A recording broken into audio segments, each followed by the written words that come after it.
Hello guys and welcome to the channel. Today I will show you how you can scan QR codes by your Motorola E32s.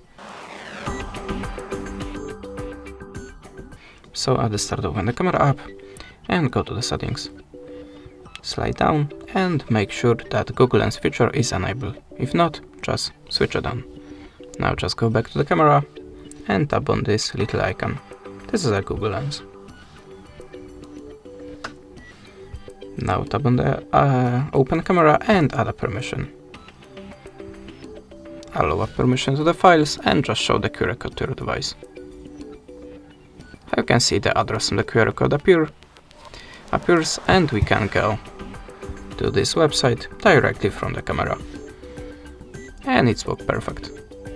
That's it. Thanks for watching, leave us a subscribe or a comment, and goodbye.